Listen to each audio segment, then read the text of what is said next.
गुरु ज्ञानेश्वर तुकाराम महाराज की जय जय जय। रघुवीर समर्थ। श्रुति स्मृति पुराणानाम आलयं करुणालयं नमामि भगवत्पादं शंकरं लोकशंकरं। मनःप्रसाद प्राप्त होण्यासाठी, चित्ताला शांती मिळण्यासाठी, शम साधण्यासाठी काय काय करावं लागतं, त्याची पूर्वांग उत्तरांग कोणती, याचा काही विचार आपण कालपर्यंत ऐकला. आज त्याचे आणखीन बारकावे भगवान शंकराचार्य सांगतायत आणि ठामपणाने सांगतायत, अगदी ठामपणाने सांगतायत की हे अवलंबिलं तरच मनाला प्रसाद, शांती, शम हे मिळेल, याच्या वाचून मिळणार नाही. भले तो सांगणारा कुणी असो, कसाही असो. आज साधन मार्ग सोपा करण्याच्या दृष्टीने काही लोक नाना तऱ्हेच्या गोष्टी करतात. आपल्याकडेही साधन मार्ग सोपा करण्याचा प्रयत्न कुणी केला नाही असं समजायचं कारण नाही. आपल्याकडचे जे संत महात्मे होऊन गेले त्यांनीही साधन मार्ग अगदी सोपा बनवला आहे. त्यांनी म्हटलं काही नाही, ठीक आहे, तोंडाने नाव घ्या. पुढे जाऊन ते इतकं सांगतात की मनी नसे तरी नसो, तरी वाचे तरी वसो. मनात नसलं तर नसो, तोंडाने तरी घ्या. कारण जर खरंच आणखी नाही, चाल केलासी मोकळा, बोल विठ्ठल वेळोवेळा. तू कसा वाग म्हणाले, आम्ही तुला विचारित नाही असं का वागलास म्हणून, पण एकच गोष्ट कर की सतत विठ्ठल विठ्ठल म्हण, सतत विठ्ठल विठ्ठल. चाल केलासी मोकळा म्हणजे असं आहे की अगदी सदाचरणच कटाक्षाने केलं पाहिजे असं नाही. जर राहवत नसलं तर दुराचरण केलेस तरी चालेल, असा त्याचा अर्थ केला तरी चालेल, पण विठ्ठल विठ्ठल म्हण. कारण त्याचा केव्हा तरी असा परिणाम होईल की तुला लाज वाटेल, संकोच वाटेल. याकरता रामकृष्ण परमहंसाच्या चरित्रातला एक प्रसंग आहे. त्यांचा एक भक्त होता, निष्ठावंत भक्त होता. रामकृष्णावर त्यांची श्रद्धा होती, त्यांच्याविषयी परमादर होता, पण दारूची सवय होती. दारू प्यायल्याशिवाय काही चैन पडायचं नाही. नंतर रामकृष्ण केव्हा तरी दारूच्या विरुद्ध बोलतात. कुणी चांगला मनुष्य कसं चांगला बोलेल दारूच्या बाजूने, किंवा जेव्हा प्रसंग येईल तेव्हा वाईटच बोलणार, कारण वाईटच पदार्थ आहे तो. तेव्हा केव्हा तरी बोलत आणि याला ते असं लागेल. एक दिवस असा कळवळून रामकृष्णांच्याकडे आला. म्हणजे महाराज आपण सांगता खरं, पण काय करावं, बरेच वर्षाचं व्यसन आहे. आपल्याकडे येतो त्याच्या आधी 15 वर्षापासून आहे. आता 5 वर्ष आधी आपल्याकडे येतोय, पण अजून काही ते सुटलं नाही. काय करू? रामकृष्ण थोडा वेळ शांत बसले आणि म्हणे, बघ सुटत नाही दारू तुझी. नाही, मग असं कर, दारू पिण्यापूर्वी माझं स्मरण करून मला नैवेद्य म्हणून ती अर्पण कर आणि मग पी. म्हटलं बरं झालं, दारू प्यायची अडचण काही नाही, फक्त रामकृष्णांचं स्मरण करायचं आणि मग नैवेद्य दाखवून प्यायची. त्यांनी 2-3 दिवस तो कार्यक्रम केला आणि एक दिवस त्याला असा झटका आला, पश्चाताप झाला. तो म्हणला, माझा गुरु इतका पवित्र आहे, इतका पवित्र आहे की त्यांच्या स्वप्नात सुद्धा पातळ कोणत्याही प्रकारचं कधी आलं नाही. आणि अशा माझ्या गुरुला मी केवळ माझ्या व्यसनापायी दारूचा रोज नैवेद्य दाखवतो, याच्यापेक्षा अधमाधमता दुसरी काही असू शकते का? त्यावर तो वैतागला आणि त्या झटक्यात जी बाटलीला त्यांनी थप्पड मारली की पुन्हा दारू प्यायची इच्छाच झाली नाही. बोल विठ्ठल वेळोवेळा आणि चाल केलासी मोकळा यातला संबंध समजावून मी आपल्याला सांगतो की चाल केलासी मोकळा ठीक आहे, कसा आहे बा, पण एवढं कर. हे एवढं करणं इतकं महत्वाचं असतं. पण एक आहे माहिती, मनुष्य निर्लज्ज असेल तर पंचायत, त्याच्या अंतःकरणात कुठेतरी प्रामाणिकपणा पाहिजे, कुठेतरी सद्भाव पाहिजे. म्हणून तुमच्या विनोबांची त्या विचारपोथीमध्ये 2 एकाखाली एक वाक्य आहेत, फार महत्वाची वाक्य आहेत. पहिलं वाक्य त्यांचं असं आहे, ते म्हणतात, भोग भोगायचे तर ईश्वरार्पण करून तरी भोगा, असं पहिलं वाक्य आहे. हे प्रामाणिक सज्जना करता असेल वाक्य, की ज्यांच्या अंतःकरणात ती श्रद्धा आहे, जो प्रामाणिक आहे. आणि मग त्याला ते विनोबा म्हणतात की भोग भोगायचे तर ईश्वरार्पण करून तरी भोगा. त्याच्या खालीच दुसरं वाक्य आहे, भोग भोगायचे तर ईश्वरार्पण करून तरी भोगू नका. हे दुसरं निर्लज्ज गळत आहे. पहिलं प्रामाणिका करताय, निष्ठावंता करताय, दुसरं निर्लज्जा करताय की तू मग त्याला लाज गेली. ते शाक्त पंथात जसं पंचमकाराचं महात्म्य वाढलं तसं व्हायचं त्याचं. आणि मग तुकाराम महाराजांसारख्याला यशा जाळून शिवाय घातल्या त्याला ती जसं नावते. ती निर्लज्ज करता आहे. मनुष्य आतून प्रामाणिक असेल, सज्जन असेल तर मन हे मुळात सत्वगुणाचं असल्यामुळं त्याला आपण करतो त्याचा कधीतरी पश्चाताप होतो. आणि तो पश्चाताप झाला की पश्चातापाने शुद्ध येते. म्हणून सोपा मार्ग जर तुम्हाला पाहिजे असेल तर आपल्या संतांनी दिला आहे ना. आता याच्यापेक्षा सोप्या मार्गाच्या मागे कशाला लागतात. पण गेल्या 10,000 वर्षात कुणी काही केलं नाही, ती मी करतो हा जो माणसाला अहंकार आहे. मी तर खरंच असं म्हणतो की अधिकाधिक उपयुक्त आणि अधिकाधिक सुलभ अशा वस्तू शोधण्याचं जसं संशोधन असतं ना तसं संतांनी सुद्धा ते काम केलं आहे. आता याच्या खाली जाता येईल की नाही हा महत्वाचा मुद्दा. याच्या खाली जाता येणार नाही हे शेवटचं आहे. की तुम्ही इथे थांबलात की झालं. मी काय सांगतो की शेवटी शास्त्राचे काही नियम असतात, त्या नियमाप्रमाणेच गती व्हावी लागते. आपण पदार्थ शिजवण्याच्या पद्धती बदलू शकता, पण पदार्थ शिजवण्याच्या पद्धती बदलल्या त्या कदाचित अधिक सुलभ झाल्या, अधिक सोयीच्या झाल्या. आता ते मायक्रोवेव्ह काहीतरी आल्या म्हणतात, ते आणखीन सुलभ झालं म्हणतात. 2 मिनिटात सगळा स्वयंपाक होतो म्हणे. शक्य आहे. प्रेशर कुकरने काही सोय झालीच की नाही, शक्य आहे. तसं शक्य आहे. पूर्वी जरी चूल ते धूर ती सगळी भांडी काळी होणं वगैरे आता गेलं, काही लागत नाही. पण हे जरी बदललं, शिजवण्याची पद्धती जरी बदलली तरी जे शिजवतं ते बदललंय का. पण जर कुणी असं म्हटलं की जुना काळ होता, गेली 10,000 वर्ष आपण तांदूळ आणि गहूच खात आलो, तांदूळ आणि डाळच खात आलो, आता काळाप्रमाणे बदललं पाहिजे, आता शिजवण्याची साधनं बदलली आहेत. लाकडावर मडक्यात शिजवत होते तेव्हा तांदूळ शिजवणं योग्य होतं, आता प्रेशर कुकर आणि गॅस आलेला आहे, आता भुसा शिजवायला काही हरकत नाही, वाळू शिजवायला काही हरकत नाही. काय बदललात तुम्ही. डाळ तांदूळ तीच आहेत ना, ही हजारो वर्षापासून चालू आहे. पण मनुष्याच्या शरीराची फिजिओलॉजी बदलते का, मनुष्याच्या शरीराची अॅनाटॉमी बदलते का. जर अॅनाटॉमी आणि फिजिओलॉजी बदलत नसेल तर तुमच्या बदलाला मर्यादा राहते की नाही. किंवा माणसाचं मन, बुद्धी, अहंकार हा जर तसाच असेल तर मग त्यात किती बदल होऊ शकतो. मी आता सांगितलं तसं होतो की तुम्ही लाकडापासून गॅसपर्यंत येता, उद्या कधी त्याच्या पुढे जाऊन मायक्रोवेव्ह पर्यंत जाल, पण एवढंच होईल. डाळ तांदूळ तर बदलू शकत नाही ना. तसं ज्या मनोवृत्तीने समाधीपर्यंत जायचं ती मनोवृत्ती तर तशीच राहणार आहे. तिच्याकडे तर साधन शंकराचार्य सांगतातच आहेत, संतांनी सांगितले आहेत. ठीक आहे, नामस्मरण करा, बाकी काय करू नका. हेही होत नाही. शंकराचार्य ती जी यादी सांगणार आहे त्यामध्ये ब्रह्मचर्य पहिल्या प्रथमच आहे, सगळ्यात कठीण काम. संस्कृत एक सुभाषित आहे, तुम तो विश्वामित्र पराशर प्रभृतयो वातांबु परनाशनाः तेपि स्त्रीमुख पंकजम सुललितम श्रुत्वै दृष्ट्वैव मोहं गताः शाल्यन्नं सभृतं पयोदधियुतं भुञ्जन्ति ये मानवाः तेषां इंद्रिय निग्रहो यदि भवेत विंध्यस्तरेत सागरम. तुम्ही विश्वामित्र पराशरासारखे वाड्यावर आणि पालापाचोळा खाऊन राहणारे, त्यांना सुद्धा स्त्री संदेश समोर पाहिल्यानंतर राहवलं नाही, त्यांचंही स्खलन झालं, तेही भ्रष्ट झाले, पथभ्रष्ट झाले.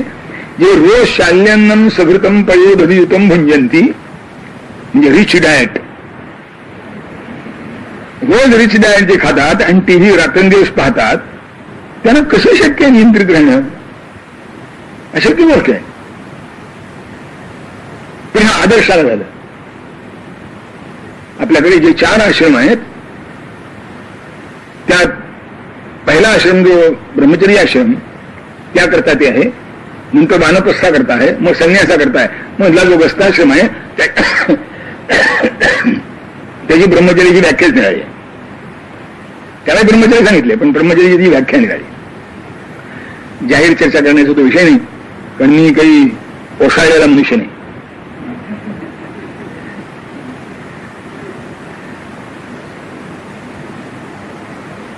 त्या ब्रह्मचर्य, आता एक गोष्ट लक्षात ठेवली पाहिजे की ब्रह्मचर्य जर खऱ्या अर्थाने सांभाळायचं असेल तर केवळ जननेंद्रियावर नियंत्रण घेऊन चालत नाही, बाकीची इंद्रिय सुद्धा नियंत्रित असावी लागतात. आणि गांधीजींनी या गोष्टीचा फार चांगला विचार केला. ते म्हटले की तुमचे शब्दस्पर्श रूप रसगंध सगळे नियंत्रित असतील तर हा विषय नियंत्रित होईल. तिथे मोकळीक असेल, तिथे मोकाट सोडलं असेल आणि एवढेच नियंत्रित करून म्हणणार तर शक्य नाही. प्रामाणिकपणे, अप्रामाणिकपणाची काय गोष्ट आहे, ते वेगळ्या प्रकारचं सगळं. तेव्हा ब्रह्मचर्य याचा अर्थ इंद्रियांचा सामान्य संयम असं आपण समजू की इंद्रिय संयमित असली की ब्रह्मचर्य आपण अवलंबन करतो असं समजायला हरकत नाही. पुढे अहिंसा. ज्ञानेश्वर महाराजांनी अहिंसेची अतिशय उत्कृष्ट व्याख्या केली.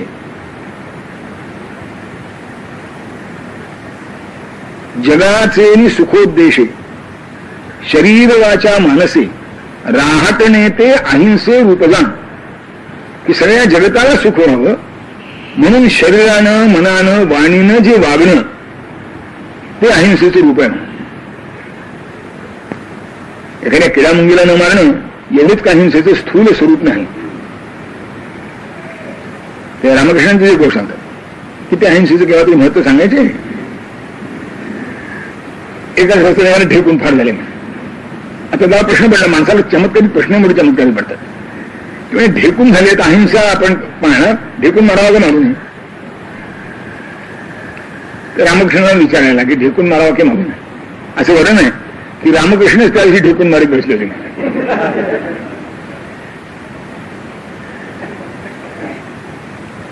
अरे घरात साप शिरला, लहान मुलं घरात आहेत, आता अहिंसेचं लक्षण कोणतं? कोणतं अहिंसेचं लक्षण? आज त्या मुरारभाईंची मुलाखत प्रसिद्ध झाली. ते काय काय म्हणाले ते त्यांनी ते गोळीबार करून 150 लोक मारले ना. आणि त्यामुळे त्या आत्र्यांनी त्यांचे जे काय बंबई होती त्यावेळेला अन्नपूर्वी काय काय विचारू नका. देसाईच्या ऐवजी कसा गेली तसे आत्रे यांच्या बाबतीत त्यांची एक मुलाखत झाली की त्यांना कोणतरी विचारलं की ते 150 लोक तुम्ही असं म्हणालात की पाहिल्याबरोबर गोळी घाला. मी म्हटलं पाहिल्याबरोबर गोळी घाला, पाहिल्याबरोबर गोळी घाला असं म्हणाल, असं मुराजींनी म्हटलं. आजच कुठेतरी वर्तमानपत्र झालंय. का म्हणाला तुम्ही असं? म्हणजे हे जर मी म्हणलं नसतं ते 150च नाही, ते काही हजारावर संख्या गेली असती. किती लोक मेले असते कोणाला. म्हणून म्हणजे लक्षात घ्या ना, कट्टर गांधीवादी बोलतोय. पुन्हा ऐकण्याची गोष्ट, कट्टर गांधीवादी बोलतोय. त्यांच्या सगळ्या विशेषणामध्ये हे कट्टर गांधीवादी होते, कट्टर गांधीवादी होते, हे कट्टर गांधीवादी असं सगळ्यांनी लिहिले. त्यांनी आपल्या दृष्टीने सांगितलंय की जर मी हे 150 लोकांचा गोळीबार केला नसता आणि ते 150 लोक मेले नसते तर आणखीन कितीतरी मोठी संख्या मृत पावली असती. त्यांना वाचवण्याकरता मला करणं भाग होतं. म्हणजे मोठी अहिंसा रक्षण करण्याकरता छोटी हिंसा मान्य होती असा याचा अर्थ आहे.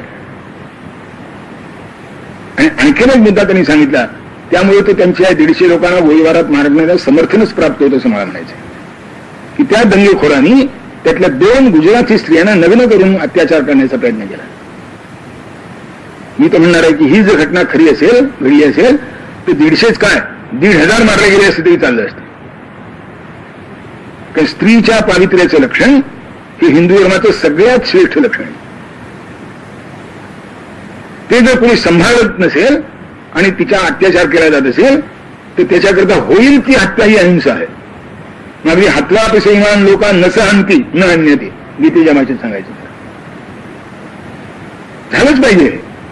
किंवा अहिंसा ही म्हणून सावरकरांचा एक शब्द चांगला आहे, तर म्हणजे सद्गुण करा पण त्या सद्गुणाला विकृती येऊ शकते. आणि त्यानेच एक गोष्ट दिली आहे की कुणीतरी एकाने ऊ मारली म्हणे, तो राजा जैन होता म्हणे. ज्या राज्यामध्ये ती ऊ मारली, डोक्यातली ऊ मारली ऊ, तर त्याला राजाने शिक्षा केली. फाशी दिला का माहित नाही, मला नक्की आठवण त्याने दिलाय असेल. ते घरदार जप्त केलं, तिची बायका बरोबर भेळचोळी लागली आणि त्याच्या इस्टेटीतून ते ऊचं मंदिर बांधलं म्हणून. वा, अतिरेक कसा होतो तो लक्षात घेण्यासारखा. तेव्हा सद्गुणांना विकृती येणार नाही याची काळजी घेतलीच पाहिजे. आणि यासाठी आपल्याकडे एक सामान्य नियम सांगितला आहे, त्यजेदेकं कुलस्यार्थे ग्रामस्यार्थे कुलं त्यजे. त्यजेत ग्रामम ही देशार्थे आत्मार्थे पृथ्वी त्यजेत, की कुळाच्या रक्षणाकरता एकाचा घात करण्याचा प्रसंगाला, एकाला बली देण्याचा प्रसंगाला तो द्यावा, देशाकरता कुळाचा बळी द्यायचा प्रसंगाला तरी द्यावा, आणि आत्मा म्हणजे आत्मज्ञानासाठी साक्षात्कारासाठी पृथ्वीचा त्याग करावा, म्हणजे पृथ्वी जावी नाही, तू पृथ्वी सोडून बाजूला जा, असा त्याचा अर्थ. आणि ते म्हणजे सोपं झालं, त्या मालिकेमध्ये सगळ्यांना जाऊन टाकावं. नाही, तुला जर खरंच मोक्ष एकांक्षा असली तर समाजात राहूच नको, जंगलात जा. आता हे असं कोणी लक्षात घेत नाही. पृथ्वीने त्याच्यात म्हटलंय की बाकी सगळा संपर्क सोडून दे. किंवा अहिंसा शब्दाचा अर्थ सुद्धा, आणि म्हणून ज्ञानेश्वर महाराजांनी सुद्धा अहिंसेवर भाष्य लिहिताना गमतीचं भाष्य लिहिलंय. ते म्हणजे पाणी गाळून प्याले, पण ते पाणी गाळताना जीव जंतू मेले त्याची वाट काय म्हणा. आता काय करणार तुम्ही?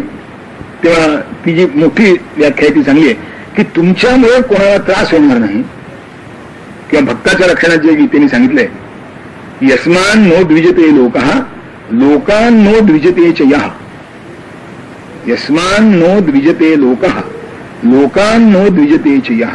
जो लोकांना त्रास होईल असा वागत नाही आणि लोक कसेही वागले तरी ज्याला त्रास होत नाही तो भक्त म्हणजे खऱ्या अर्थाने अहिंसक. की मी माझ्याकडून दुसऱ्याला त्रास होईल असं वागणार नाही, हे व्रत जो स्वीकारतो तो. आता याचा विचार ज्याने त्यांनी करावा की आपण कुठे व्हायच्यात. ते अहिंसा शब्दाचा अर्थ म्हणून ते जगाची या सुखोद्देशे दुसऱ्याला सुख व्हावं म्हणून शरीर वाचा मानसे, आपल्या शरीरानं आपल्या वाणीनं मनानं जो मनुष्य वागतो ते अहिंसे रूपयान, ते अहिंसेचं रूप आहे. दया भूतेषु अवक्रता, भूतेषु दया, दयाभाव म्हणजे तो अडचणीत पाहिलाय असं पाहून कनवळा येऊन त्याच्या सहाय्याकरता धावून जाणं म्हणजे दया. आपल्याकडून जेवढं शक्य असेल तसं जो अडचणीत सापडला आहे, जो दुःखात आहे, त्याच्या सहाय्याकरता जाणं म्हणजे दया. तुकाराम महाराज याला एक पर्याय सांगतात, फार लक्ष. तुकाराम महाराज सांगतात ना काय आहे, कित्येक वेळा रामदास स्वामी सांगतात म्हटलं ना, मी ते थोडं वेगळं वाटतं. तुकाराम महाराज सांगतात, त्यांनी म्हटलंय दया तिचे नाव भूतांचे पालन आणिक निर्दालन कंटकांचे. भूतांचं पालन करणं ही दया आहे, पण काटे ठेचून काढणं ही दयाच आहे. आता इथे कंटक शब्दानी तो कुंपणावर लावतात तो बाबरीचा काटा अभिप्रेत नाहीये, हे समाजात जे वागतात ना,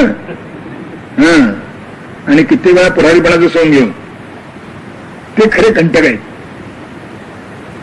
ठेचून काढले पाहिजे असं आहे. आणि निर्दालन म्हणजे मुळात सकट नाहीसे गेले पाहिजे की पुन्हा उत्पन्न होता कामा नाही त्याचा. आणि निर्दालन कंटकांचे, त्याच्या रागाचे वर्णन आहे, त्या चाणक्यच आहे. त्याला कुठेतरी काहीतरी गावतात चोचलं म्हणे, तो कुदळ घेऊन त्या जातीचं सगळं गवत नाही करायला का साक्ष बसला पाहिजे. कारण पुढे त्याच्या गुरुने त्याला त्याची ही जी वृत्ती आहे तिला वळण लावलं असेल आणि म्हणून तर चाणक्य झाला. पण वृत्ती कोणती? तेव्हा दया शब्दाचा अर्थ करताना सुद्धा पुन्हा लक्ष ठेवलंच पाहिजे. नाहीतर ते आता मला माहित नाही, पण जैन श्रीमंतांच्या मध्ये एक पद्धत होती की ती दया दाखवण्याकरता ढेकण्यानं भरलेल्या खोलीमध्ये रुपया रोज देऊन गडी झोपवायचा. मोठी अजब दया आहे.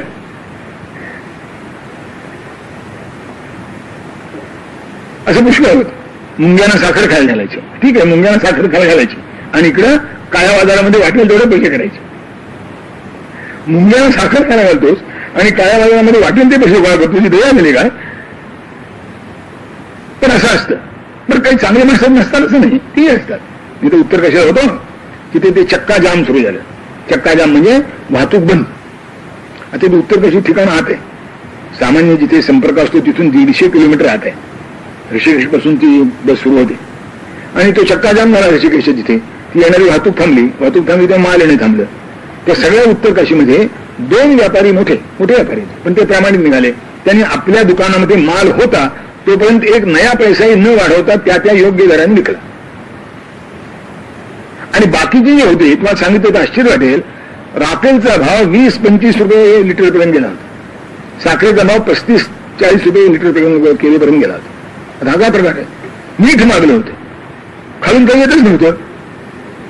आणि पुरवठा बंद झाल्यामुळे व्यापाऱ्याचं सामान्य तत्व, मागणी जास्त, पुरवठा कमी की महागाई, मागणी कमी पुरवठा जास्त की स्वस्ताई.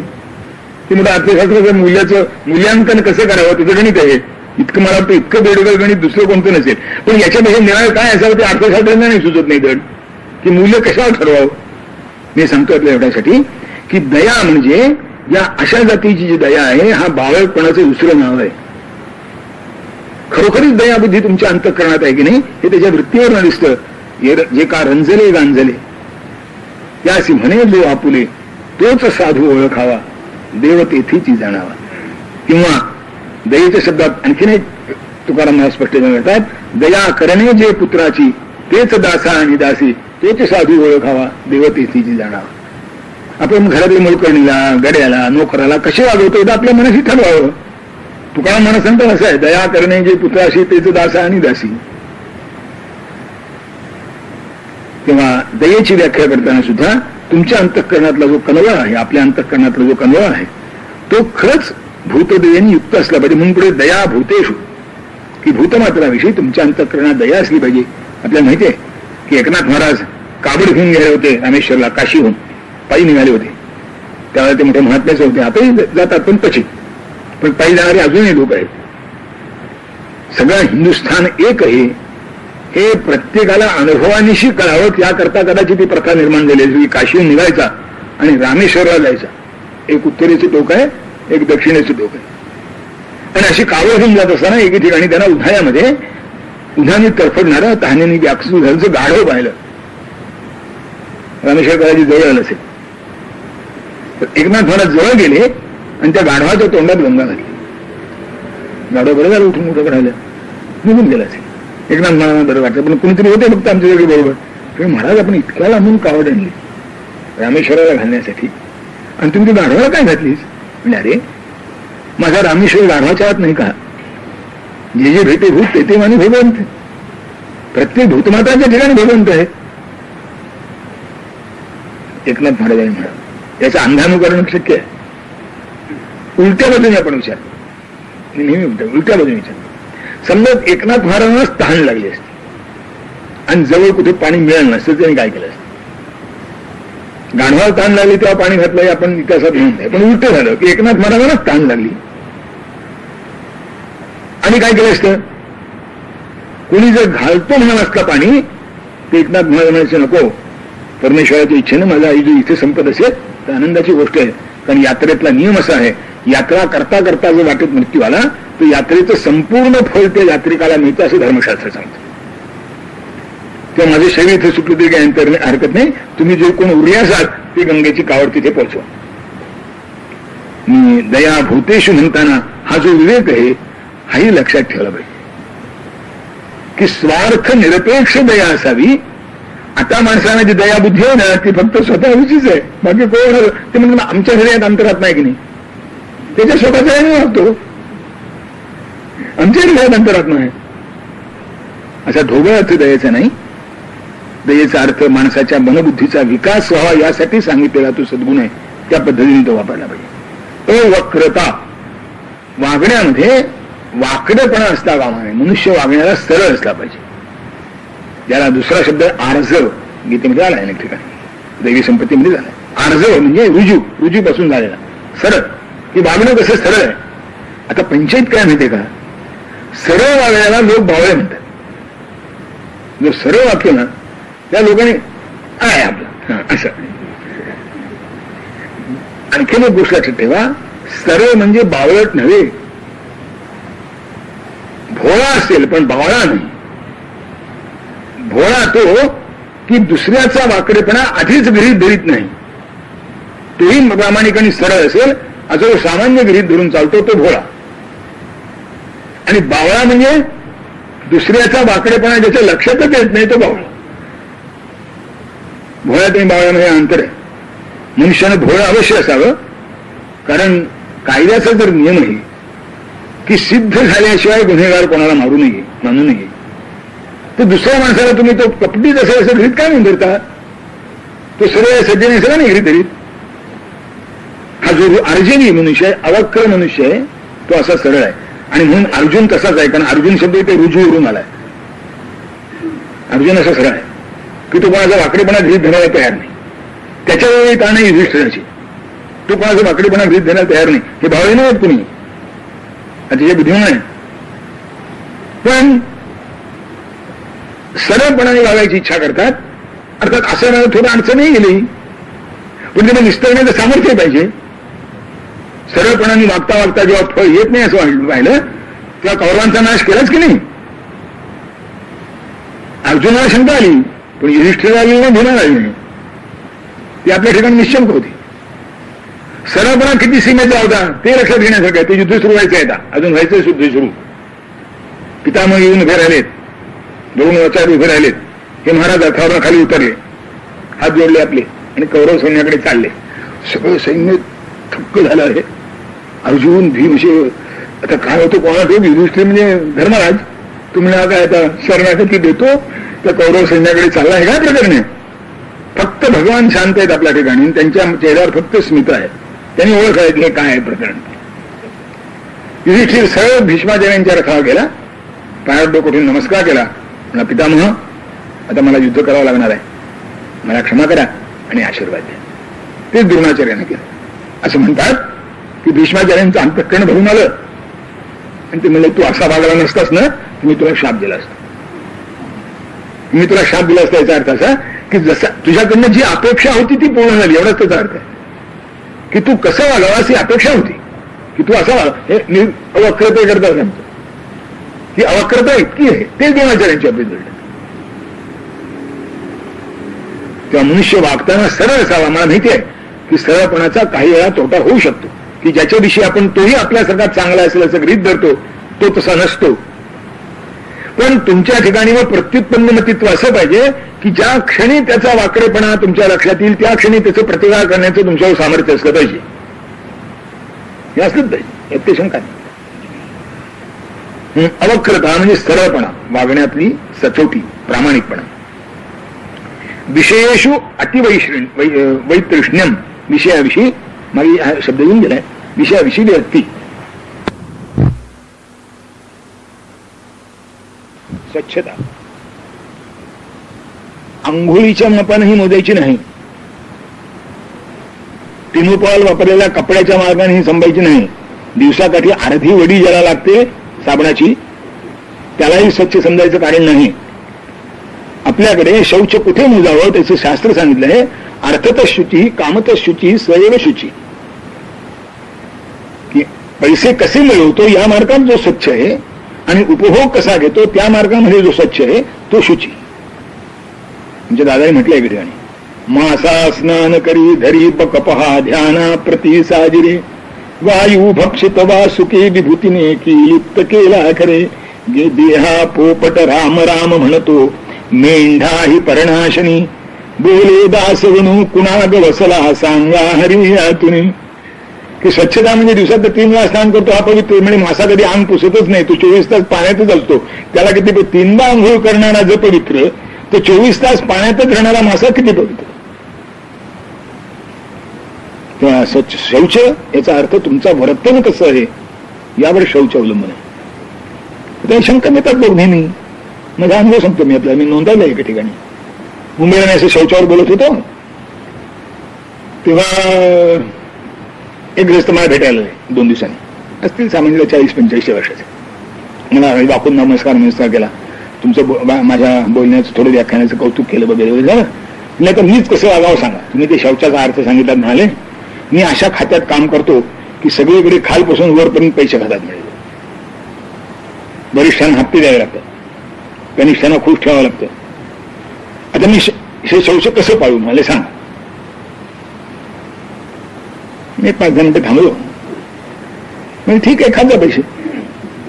आणि शौचाचं काय मी सांगतो ना, म्हणजे खाल्लेला पैसा घरात वापरायची नाही अशी प्रतिज्ञा करा. की अगदी आजारी पण कोणाचं असलं लहान मुलं आजारी पडलं, मोठा मुलगा आजारी पडला, त्याची फी भरायची आहे, किती अडचणी चालतात, तर तो खाल्लेल्या पैशातून घरात काही येणार नाही. म्हणजे खाल्लेल्या पैशाचं काय करायचं म्हणे, म्हणजे जो तुम्हाला चांगलं काम वाटेल त्या कामाला द्या, मंदिराला द्या, तुम्ही कोणत्या पक्षाचे असेल त्या पक्षाला द्या, मुख्यमंत्र्याच्या निधीला द्या, काय पुष्कळ पैसे घेतले नाही, तुम्ही वापरायचं एवढं निश्चित आहे त्याचं. आणि म्हणजे हप्ते द्यायला लागतात ते, म्हणजे ते द्या ना त्यातून, की तुम्हाला वरिष्ठांना खुश ठेवण्याकरता जे हप्ते द्यायला लागतात ते त्यातून द्या, कनिष्ठांना खुश ठेवण्याकरता काय केलं त्यातून द्या, पार्टी द्या, आणि त्या पार्टीत बसून तुम्ही चहा प्यायला तर चालेल. पण घरात त्यातलं नाही येता कामा नाही. ते म्हणजे हा तरी आदर्श आहे का, म्हणजे मुळीच नाही. पण आहे या परिस्थितीत तुम्हाला क्षम्य आहे, आणि त्यामुळे त्याचा ताप तुम्हाला काय होणार नाही असा माझा विश्वास आहे. तुम्हाला सांगतो, येताना त्याने मला अतिशय आदराने नमस्कार केला होता, जाताना माझ्याकडे पाहिलं सुद्धा नाही, तसा बघून गेला. त्याची कल्पना काय की मी धार्मिक आहे, कधी सत्यनारायणाची पूजा करून करीत जा, एखादा उपवास करा, एवढं स्तोत्र म्हणा, एखाद्या ब्राह्मणाला एखादा अभिषेक सांगून दक्षिणा द्या, म्हणजे संपलं. म्हणजे 100 रुपये जर खाल्ले असले तर 2-3 रुपयात काम मागेल, बाकी 98 रुपये तर वापरायला मिळतील. आता मी काय सांगितलं, एक पैसा घरात वापरू नको, आता पैसा कोण खाईल मला सांगा, पहा प्रयोग करून. अशक्य गोष्ट आहे. किंवा माणसाच्या वर्तनामध्ये हा भाग जर आला नाही तर त्याने मी धार्मिक आहे या म्हणण्याला काय अर्थ. पण धर्मशास्त्राने पुष्कळ सवलती दिल्या आहेत. आपण पहा एकदा, कोणत्याचा दोष लागतो, कोणत्याच दोष लागत नाही, याचे आमच्या दादांची जी गोष्ट सांगतो ती मी कदाचित नोंदली असेल. म्हणजे दादा जेव्हा अनुग्रह देत तेव्हा गुरुशी खोटं बोलू नको अशी एक शपथ राहायला सांगत. त्या दिवशी अनुग्रह देताना काय गडबड झाली कोणा ठेव, मी खोटं बोलणार नाही अशी शपथ त्याला द्यायला सांगते. आता तो होता व्यापारी, तो त्यावेळेस तर शपथ घेतली त्यांनी. संध्याकाळी भेटायला म्हणला, महाराज मी व्यापारी आहे, खोटं बोललो नाही तर आमचं चालायचंच नाही. दादा म्हणजे बेस, तुम्ही व्यापारी लोक 3 गोष्टी खोट्या करतात. एक भाव खोटा सांगतात, माप खोटं देतात, आणि वस्तू खोटी असते. त्यामुळे असं कर, भाव खोटा सांगितलं असतं चालेल, पण माप खोटं देऊ नको आणि वस्तू खोटी देऊ नको. जी वस्तू देशील ती तशीच असू दे. कारण मला माहिती आहे, कारण सविधीची विकणे मोहरदी वस्तू हाच व्यापार आहे. स्वस्तात घ्यायचं, महागात विकायचं. त्याच्यामध्ये महागात किती असेल ते तुमच्या सोयीकडे असू शकतं. कारण आपण अशी उलटी कल्पना करू की एकदा एखादा माझा मित्र माझ्याकडे आला, मी व्यापारी आहे, माझा मित्र माझ्याकडे आला आणि तो म्हणला, अरे काय भाव आहे, 15 रुपये. अरे मी तुझा मित्र ना, म्हणून तो तुला 15 रुपये सांगतो. कारण तुला खरंच सांगतो, 15.5 मला घरातच पडत नाही. हे खोटं असतं, त्याला 12 रुपयानेच मिळालेलं असतं.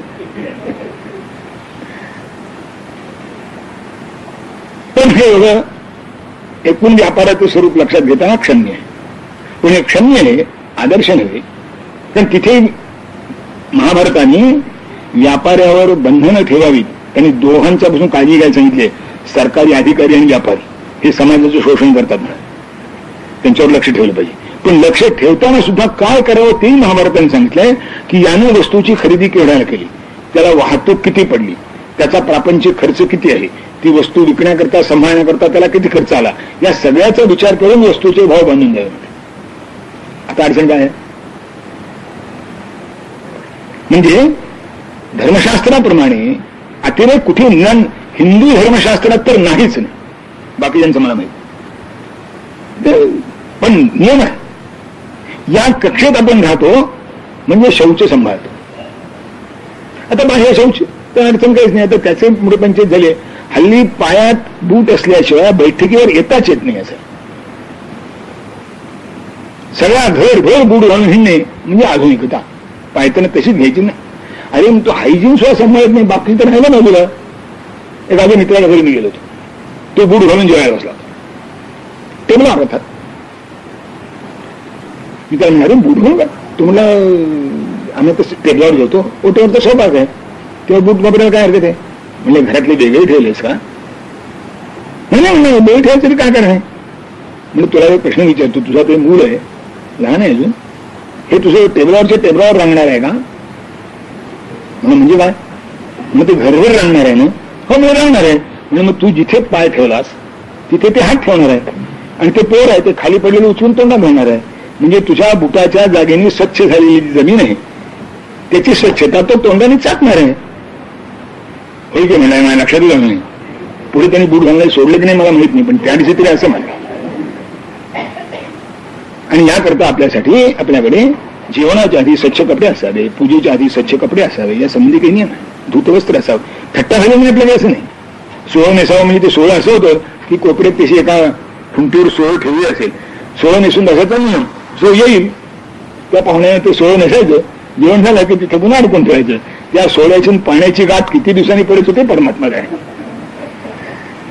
ती थट्टा झाली यात काही नाही.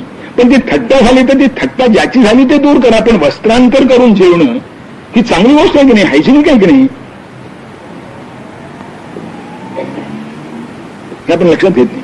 त्या शौच शब्दाचा अर्थ जशी वर्तनाची शुद्धता आहे तशी शारीरिक शुद्धता सुद्धा त्यात अभिप्रेत आहे. आणि ती कशा कशाने बिघडते याचे धर्मशास्त्रात वर्णन केलेलं आहे. कितीतरी गोष्टी आहेत पण त्या सगळी कुठे स्मृती सांगत बसायचं आपल्याला. त्यात स्वच्छतेच्या म्हणजे ज्याला पब्लिक हायजीन म्हणू आपण, या पब्लिक हायजीनच्या अतिशय चांगल्या गोष्टी स्मृती ग्रंथातून सांगितल्या. पण ते स्मृती ग्रंथ आपण जायला निघालो. एक दोन श्लोका करता सर्व स्मृती ग्रंथ जाणार आपण. असो तो विषय आजचा नाही. शौचम दंभ विवर्जनम. दंभ विवर्जनम म्हणजे दांभिकतेनं वागू नका. तुमची जी मनोवृत्ती, तुमचं जे वर्तत असेल ते लोकांच्या पुढे येऊ द्या.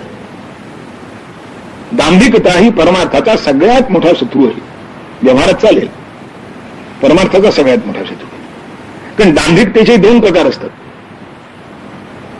एक आपलं आपल्यापुरतं निदान त्याचा प्रचार तरी होऊ नये या भावनेने आपलं लपवणं आणि लोकांमध्ये प्रतिष्ठा मिळावी म्हणून आपले जे दुर्गुण असतील ते झाकून ठेवणं यात फरक आहे.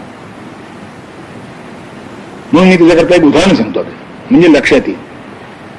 व्यक्तिशः मी अनाचाराचा प्रचार करणाऱ्या माणसापेक्षा दांभिकाला जास्त चांगला समजतो. समजावं म्हणून सांगतो की समजा एखादा मनुष्य दूध पितो आणि दुधाचा प्रचार करतो, श्रेष्ठ सत्पुरुष. दारू पितो आणि दुधाचा प्रचार करतो, म्हणजे समाजाचा तरी घात करीत नाही, याचं काय व्हायचं ते होईल. दारू पितो आणि दारूचा प्रचार करतो, तो दारू प्यायल्यामुळे लवकर मरेल, समाजाचा जास्त काळ घात करू शकणार. आणि जो दूध पिऊन दारूचा प्रचार करतो त्याच्या इतकं वाईट कुणी नाही. दूध प्यायल्यामुळे हा सुरक्षित समाज मातेला मिळायचा.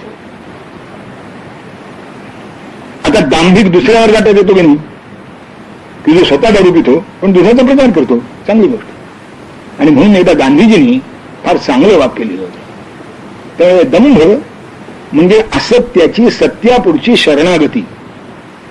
म्हणजे चांगलं वाक्य आहे की असत्य म्हणाले असत्य म्हणून जगू शकत नाही, त्या जगण्याकरता सुद्धा सत्याचं पांघरून घ्यावं लागतं.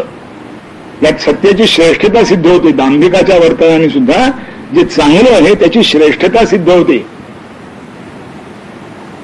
मी दंभाचं समर्थन करीत नाही, त्याचीही उपयुक्तता कशी आहे ते सांगतोय आपल्याला. नाही तर आमचे साहित्यिक प्रामाणिक कोण प्राणिक आहेत, आपली स्खलनं सगळ्या याच्यात लिहिणार, आम्ही काय काय केलं कसं कसं करतो आणि तुम्हाला गौरवाच्या भाषेत लिहिणार. म्हणजे सामान्य विद्यार्थ्याला काय वाटतं कोणाला, तुमचं साहित्य व्हायचं असेल तर असं सगळं असलं पाहिजे. ते वर्णनाचं स्वरूप असं असता कामा नये, तो प्रामाणिकपणा नव्हे. पण मी चांगला नसताना चांगला आहे असं दाखवण्याचा जो प्रयत्न आहे, ज्याच्यामध्ये महंती वाढते, लौकिक वाढतो, प्रतिष्ठा वाढते, तो दंभ आहे. आणि परमार्थामध्ये हा सगळ्यात घातक आहे. धर्मशास्त्रामध्ये अनेक पापांना प्रायश्चित्त सांगितलेली आहेत. आपल्या कल्पनेत येणार नाहीत अशी पाप आहेत. पवमानाचं शेवटचं जर आपण बघताय तर पावमानी भीरहम पुन्हामी, त्यात जी यादी आहे तर महाभयंकर पाप आहेत. मातृपितृवधात, आई बापांची हत्या करणे हे सुद्धा पाप त्यात आलेलं आहे. आता याच्यापेक्षा भयंकर पाप काही नाही. पण तुझा तर पावमानी भीरहम पुन्हामी असं त्यात आहे की पवमान मंत्राच्या आहे मी त्याच्यातून मुक्त होईल, ते पाप माझं नाहीच होईल असा त्याचा अर्थ. पण त्यात दंभाचा उल्लेख नाही की मी दंभाचाराने वागतो आणि पवमान सुटताना त्याचा नाश होईल असं म्हटलेलं नाही. इतकं दंभ हा परमार्थामध्ये घातक गुण आहे. सत्यम, सत्य आता मोठा वांध्याचा प्रश्न आहे. परवाच मी एका सद्गृहस्थांच्याकडून ऐकलं की एका मोठ्या गृहस्थाने सत्याची व्याख्या हे बदलणारी की सत्य स्थिर नसतं, सत्य सापेक्ष असतं अशी केली. त्यामुळे मग त्याला सत्य कशाला म्हणायचं? जे सापेक्ष असतं आणि जे परिवर्तनशील असतं त्याला सत्य कशाला म्हणायचं? काय आहे, सत्याचं होणारं जे दर्शन आहे, सत्य जे दिसतं, सत्य जे अनुभवाला येतं, जे सत्य आहे असं वाटतं, त्या वाटण्यामध्ये फरक असू शकतो. कारण त्यात इंद्रिय दोष असतात, मनोदोष असतात, बुद्धिदोष असतात, परिस्थितीचे दोष असतात. त्यामुळे जे जसं आहे तसं दिसत नाही असं शक्य आहे. तेव्हा सत्य दर्शनामध्ये अंतर असेल, तुम्ही सत्य दर्शनात अंतर असतं म्हणून सत्यातच जर अंतर मानायला लागलात तर सत्य शब्दाची व्याख्याच गेली.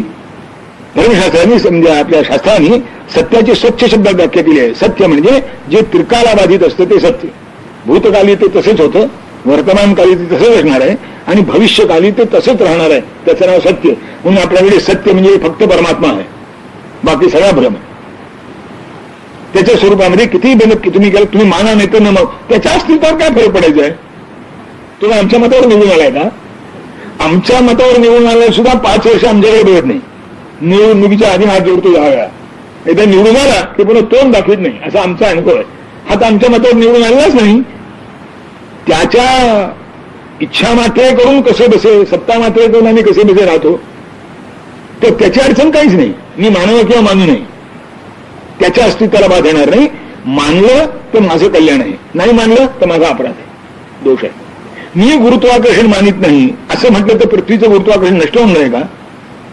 कळत न कळत, जसं एक गोष्ट लक्षात घ्या, पण तो गौंडी आहे ना, तो ओळंबा वापरतो भिंत बांधताना. तो ओळंबा जो आहे तो गुरुत्वाकर्षणाच्या तत्वावर कार्य करीत असतो. तर ओळंबात भिंत बरोबर बांधली की भिंत न पडता उभी राहते. ओळंबा चुकला तर भिंत पडायला वेळ लागतो असं नाही, किंवा ते बारीचं कान होतं भिंत पडते. आता ह्या गौंड्याला जर तुम्ही विचारलं की तू ओळंबा कशाला वापरतोस, तो भिंत सरळ आहे म्हणून. भिंत सरळ नाही आणि ते काय बिघडतं त्याला सांगता येईल तसं नाही. ओळंबा तो का वापरतो हे त्याला सांगता येणार नाही. ओळंब्याच्या मागे तत्व कोणतं हे त्याला सांगता येणार नाही. भिंत तो ओळंबात बांधतो, ती टिकूनही राहते. पण ओळंबा म्हणजे काय आणि कशा करता वापरतो हे त्याला सांगता येणार नाही. तो गौंडी आहे. आणि न्यूटन त्याने भिंत बांधली नसेल कधी. पण पृथ्वीला गुरुत्वाकर्षण नावाचं तत्व शक्ती आहे आणि ओळंबा हे त्या याच्यावर काम करते असं काय माहिती आहे. आता श्रेष्ठ कोण, ओळंबा नुसता वापरणारा गौंडी का ओळंब्याच्या पाठीमागे जे तत्व आहे ते शोधून काढणारे न्यूटन? मी काय सांगतो आपल्याला, ईश्वर आम्ही मानित नाही म्हणून वागणार आपण बरा वागतो तो गौंडी आहे. का असं लोक विचारतात, आम्ही ईश्वर मानित नाही पण सगळ्या सगळ्यांनी वागतो, काही पाप करीत नाही, आम्ही काही कोणाला दुखवलं नाही, आम्ही काही चोरी करीत नाही. बघा आता तुमची अडचण काय आहे? काही अडचण नाही. पण हे तुम्ही आम्ही ईश्वर मानित नाही आणि सदाचरणाने वागतो का, याचं उत्तर काय देणार आहात? की सदाचरणाने वागावं असं तुम्हाला काय वाटतं? ज्या कारणाकरता वाटतं ती ईश्वराची सत्ता आहे. एक मूर्तीचं रूप म्हणजे ईश्वर हे फारच स्थूल झालं. आपल्याकडे मूर्तीत ईश्वर आहे असं म्हटलं नाही. समर्थांनी थट्टा केली त्या मूर्तीत ईश्वराची. तांब्याचे देव, पत्र्याचे देव, लाकडाचे देव, दगडाचे देव, लांब तो घ्यायची त्यांच्या का समासामध्ये. काय तो देव अभिप्रेत नाही? पण तो देव अभिप्रेत नाही, मग ठीक आहे पायाखाली तो वागा, पैसे गरज नाही. कोणी तांब्याला टाकाला देव मानत असेल तर माना, पण देव ही कल्पना मान्य करून वागणून दिलं. मी काय म्हणतोय ना की आम्हाला घटना मान्य नाही तर आम्ही सदाचारी हो असं जर कोणी म्हणत असेल तर आपल्याला चालेल का?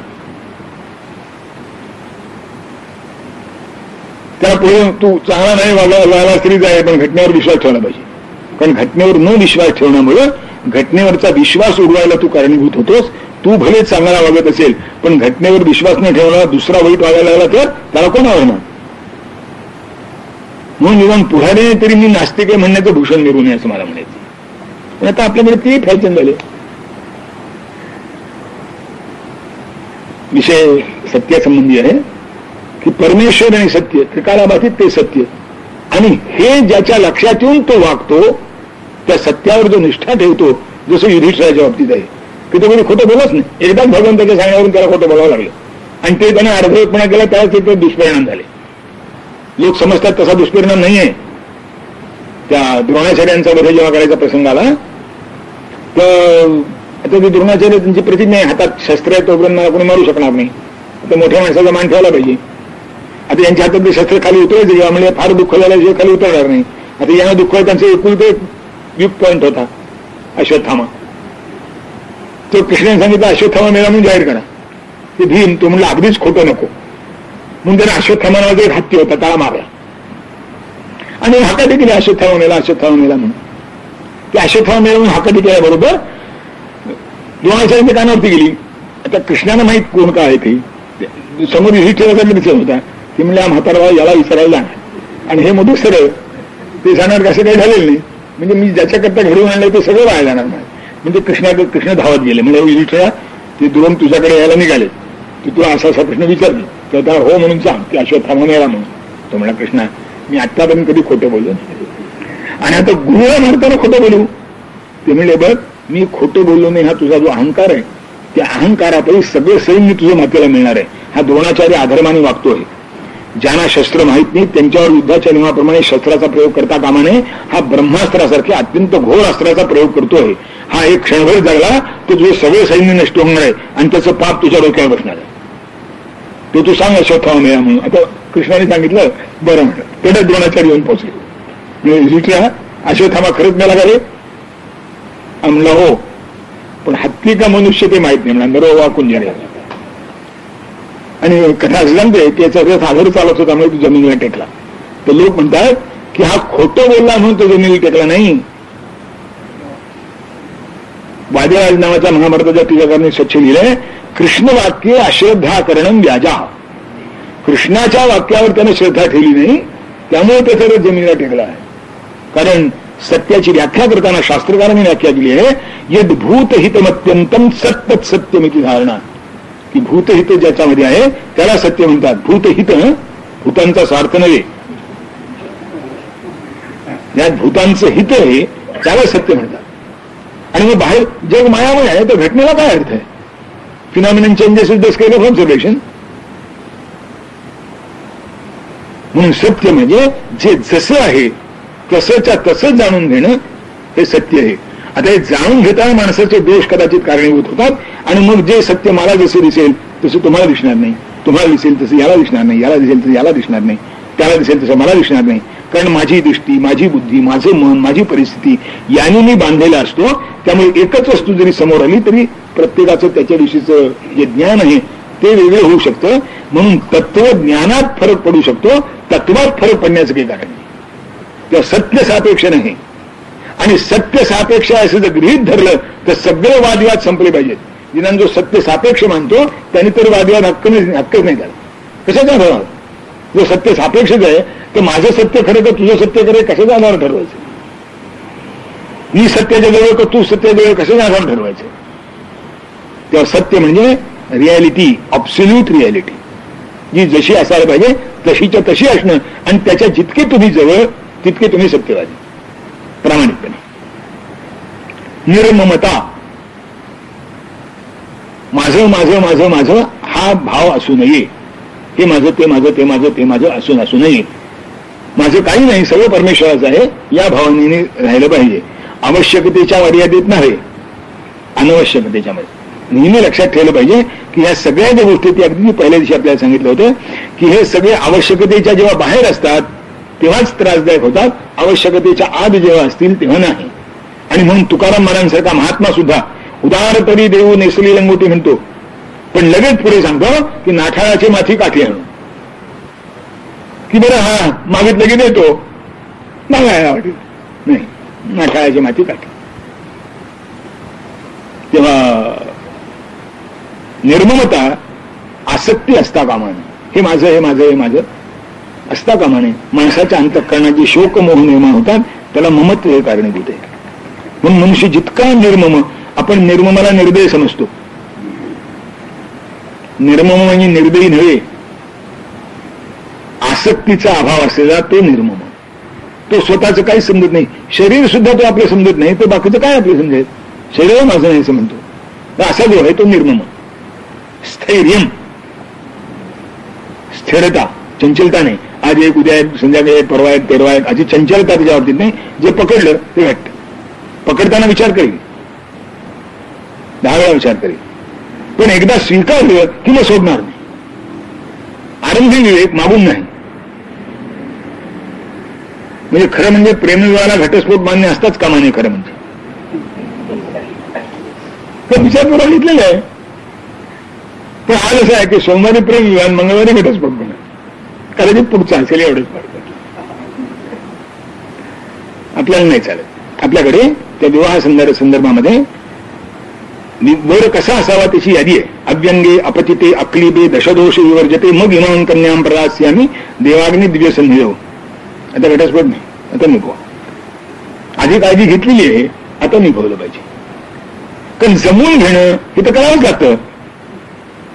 म्हणून स्थैर्य जे आहे त्याला बाब येता कामा नये. मनुष्य आपल्या ठिकाणी धृतिमान घट्ट असला पाहिजे की नाही हे एवढंच, याच्यापेक्षा जास्त वेगळं होणार नाही. आज मध्ये पंचायत हे सांगण्याची, पण शास्त्र सांगतोय मी तुला आपलं सोडता कामा नये. मग ती आपली परंपरा असो, आपली रीती असो, आपल्या रिवाज असो, आपलं वागणं असो, त्याच्या ठिकाणी घट्ट राहिलं पाहिजे. तुम्हाला त्याचा अभिमान असला पाहिजे. हे आम्ही सांभाळतो याचं भूषण असलं पाहिजे. कोणी सांभाळत नसला तर त्याची निंदा केली पाहिजे. जो सांभाळतो त्याची निंदा करण्याचं काही कारण नाही. तो चांगला आहे असं समजलं पाहिजे. असं आहे, जे परंपरेनं आलं त्याच्या समर्थनाची गरजच काय आहे.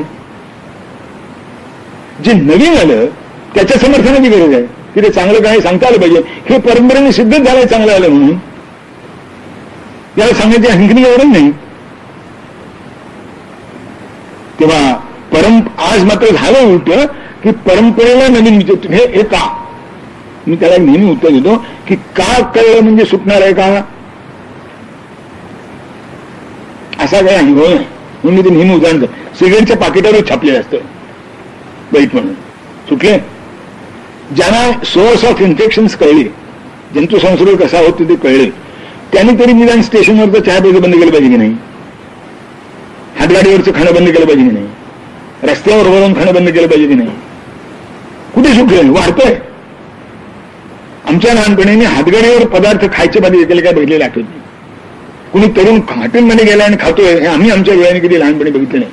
जर क्वचित कोणी एखादा आमच्या बरोबरचा मित्र हॉटेलमध्ये गेला तर आम्ही त्याला विचारित होतो की तुझी आई गावाला गेली आहे का, आणि गेली असेल तर आम्ही नेलो होतो का, म्हणजे खायला आमच्याकडे गाणी आला. आता सहकुटुंब सहपरिवार. आणि तुम्हाला सोर्स ऑफ इन्फेक्शन कळला ना. एका आमच्या मित्राने सांगितलं म्हणून म्हणे पंचतारांगी थाली मी त्याच्याकरताच जातो, कारण ते सगळं उकळून स्वच्छ केलेलं असतं डिसइन्फेक्टंट. म्हणजे याचं मूल्य काय. पंचतारांगी थाली म्हणजे एका चहाच्या कपाची किंमत 25 रुपये होते म्हणतात. मी कदाचित हालतेच सांगत असेल कारण माझी आठवण 15-20 वर्षापूर्वीची आहे. मी स्थैर्याचं नाव सांगतो की टिकून राहणं, दटून उभं राहणं ही महत्वाची गोष्ट आहे. चंचलता आज एक, उद्या एक, परवा एक हे चालणार नाही. त्यांनी व्यक्तीचाही नाश होतो, समाजाचाही नाश होतो. तो समाज ज्या देशात असतो त्याचाही नाश असतो. कारण पूर्णता ही केव्हा तरी एकदा येते. आतापर्यंत कधी पूर्णता आलीच नाही. याच्या इतका गैरसमज जगाच्या पाठीवर दुसरा कोणता नाही. ज्यांच्या संस्कृती आता 1000-2000 वर्षापूर्वीच्या आहेत त्यांनी कदाचित असं म्हणावं, पण ज्या संस्कृतीचा इतिहास शोधून सापडत नाही मूळ कुठून आहे ते, इतकी जी प्राचीन संस्कृती आहे त्यांनी ज्या गोष्टी सांभाळल्या आहेत त्या जर नको म्हणायच्या असतील तर 100 वेळा विचार करून सिद्ध करता आलं पाहिजे. मी स्थैर्याकरता सांगतोय. फॅशन सारखं स्थैर्य माणसाचं बदलतं. ठीक आहे, कपड्याच्या कट पुरतं असतं तोपर्यंत ठीक आहे, केसांच्या वळणापुरतं असतं तोपर्यंत ठीक आहे. जेव्हा आचाराला इथे लागतं तेव्हा आपली पंचायत होऊन बसते. कारण त्यांनी फारसं बिघडत नाही म्हणतो, मुळीच बिघडत नाही म्हणत नाही, पण फारसं बिघडत नाही. हे ठीक आहे. असा कपडा इथे घालतो जातो नाही निघाले कापणं ठीक आहे. केसाची वळणं अशी, पण ती फार नवीन नसतात. या सगळ्या ज्या फॅशन्स आहेत, आम्ही परवाच एका त्या बेलूरच्या आणि हायब्रिडच्या पंक्ती बघून आलो. लोकसाक्षी येते आमच्यावर होते. आजच्या जी अद्ययावत फॅशन्स आहेत त्या 1100 वर्षापूर्वीच्या तिथल्या शिल्पामध्ये आहेत. आणि त्या गाडीनं आम्हाला मुद्दाम समजावून सांगितलं, आत हे रूढ आहे ना हे इथे आहे. म्हणजे आता ही जी फॅशन आहे की 1100 वर्षापूर्वीची फॅशन तुम्ही आज वापरता. म्हणजे पेशवाईतले कपडे त्यामानाने जास्त फॅशनेबल आहेत की नाही, पण ते 1100 वर्षापूर्वीच आहे ते तुम्ही आज वापरता. ते 300 वर्षापूर्वीचे 200 वर्षापूर्वीचीच आहेत. मग अधिक प्रगत कोण, पेशवाईतल्या कपड्याची का आजच्या कपड्याची? पण ते फॅशनेबल म्हणतात ते येडेच आहेत. मी मला अजूनही कळलं नाही ती पॅन्ट मिटवतात म्हणायची घासून घासून. इतकी पॅन्ट ही फॅशन कशी ठेवावी त्याच्यावर ताण मी परवा ऐकली, अजून प्रत्यक्ष बघितली नाही पण ऐकली. ती अमेरिकेने म्हणे अशी भिंतीला बांधून ती पॅन्ट घ्यायची, त्याला गोळ्या मारायच्या पिस्तुलानी आणि मग ती पॅन्ट घालायची.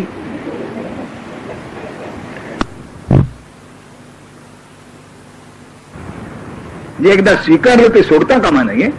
स्वीकारलं ते सोडण्याची इच्छा होणं हे मनाच्या चंचलतेचं सगळ्यात मोठं लक्षण आहे. आणि मनाची चंचलता ही परमार्थाची सगळ्यात बाधक गोष्ट आहे.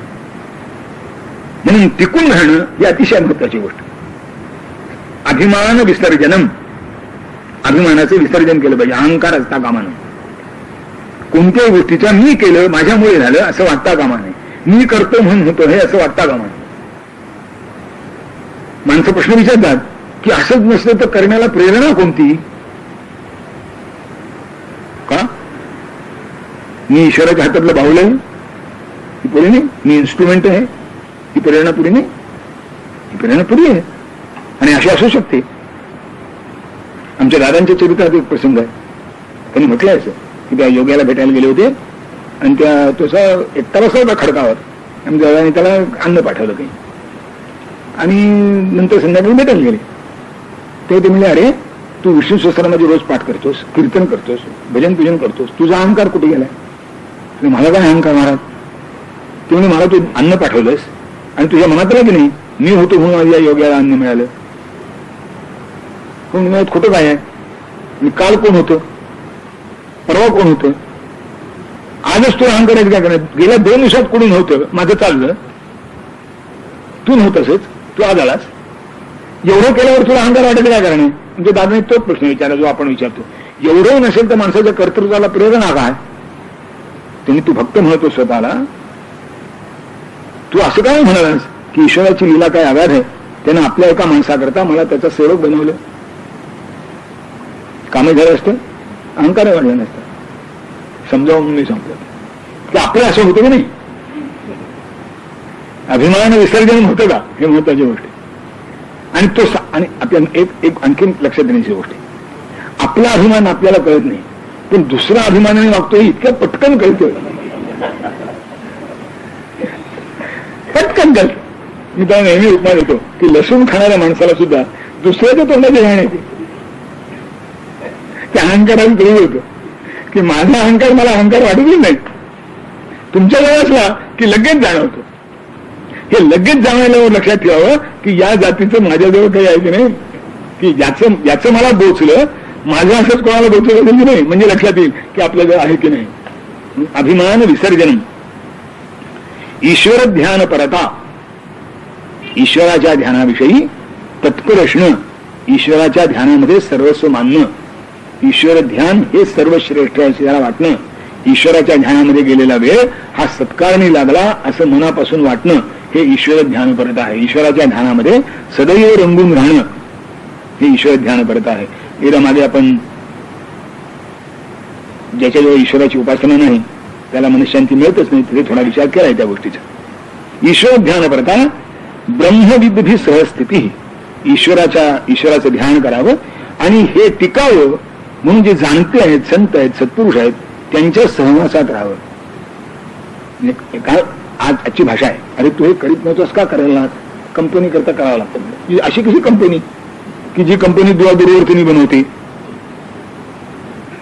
संतांच्या संगतीचं महत्व ह्यावेळेला तरी कळतं ही कंपनी नाही, ज्या कंपनी करता त्याला दुर्वर्तन करावं लागतं ती कंपनी कशी. म्हणून शास्त्र सांगतं की ब्रह्मविद्भी सहस्थिती. जे ब्रह्मव्यक्ती आहेत, ईश्वरनिष्ठ आहेत, ईश्वरभक्त आहेत त्यांच्याच सहवासात राहावं, त्यांच्याच सहवासाची अपेक्षा करावी, इतरांच्या सहवासामध्ये जाऊच नाही. ब्रह्मविद्भी सहस्थिती. शास्त्रज्ञानैक परता समता सुख दुःख हो मानानासक्तिरेकांत शीलताची मोक्षता. पण याचा विचार आज नाही, उद्या करू. कुंडली कवरदा.